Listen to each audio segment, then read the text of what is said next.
everyone. Overall, our first week here portends well for getting an ambitious package agreed at Cancun. But in the second week, we really need to put the accelerator pedal to the floor and engage the political will to move forward. We saw this week negotiators started by agreeing to use the chair's text, which was a positive beginning. And we've seen positive discussions in the open sessions, and we understand that the behind closed doors informals are going fairly well.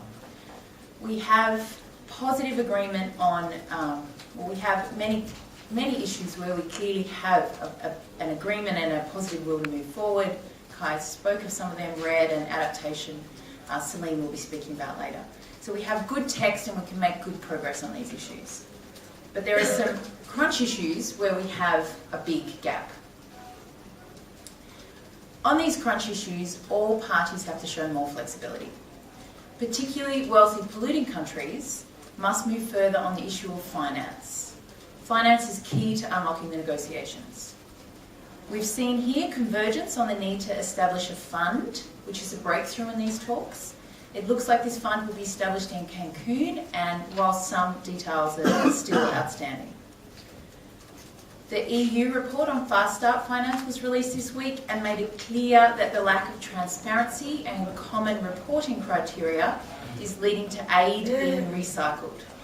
This risks breaking the promises that were made at Copenhagen and risks undermining political will. We have high expectations of the advisory group on finance, we have high expectations that they'll deliver strong recommendations for innovative sources to meet the $100 billion commitment that was made at Copenhagen. And we welcome Norway Prime Minister Stoltenberg as the co-chair, who we know shares this objective.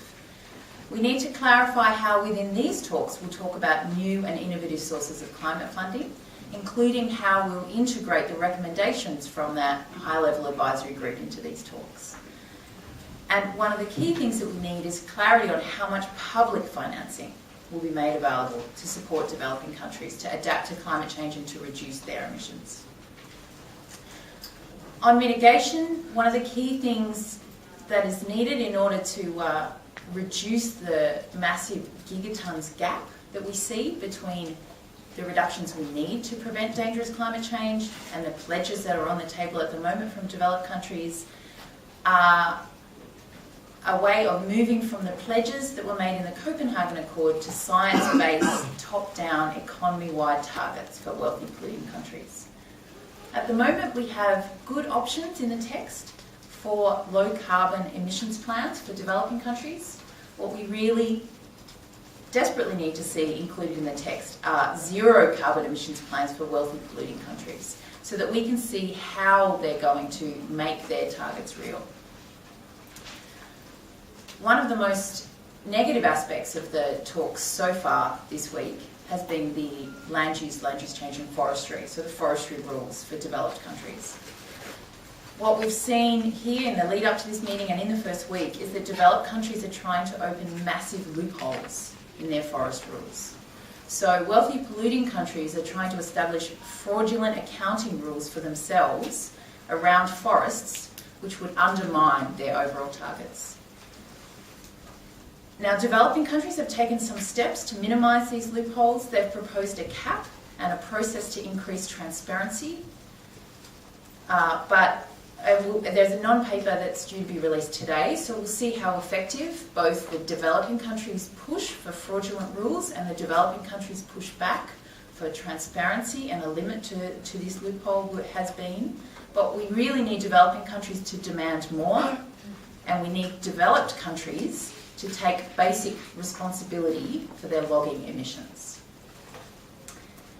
It's worth noting that we have 3 weeks of negotiations left from now, so 1 week here and 2 one-week sessions following here before we arrive at Cancun. We've seen positive moves so far this week, partly because the parties and the chairs have been undertaking an incremental approach to negotiations. That was the right way to go for this week. But now parties really need to dive head first into the core issues to ensure we get enough agreed between now and Cancun, so that we can have an ambitious package coming out of Cancun. The other key element that we need is more flexibility from all parties. We need a continuation and extension of the good negotiating will that we've seen here for the next week and for the next 2 sessions in the lead up to campaign. We need, at a political level, more flexibility and more willingness to work with other parties to provide negotiators here with more space.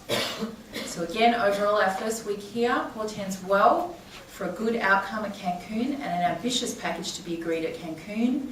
But in the second week, we really need to put the accelerator pedal to the floor and engage the political will to move forward. Out of this Bonn meeting, we must see an agreed negotiating text so that we can use that in the lead up to Cancun. Thank you, Juliana. That's a helpful benchmark.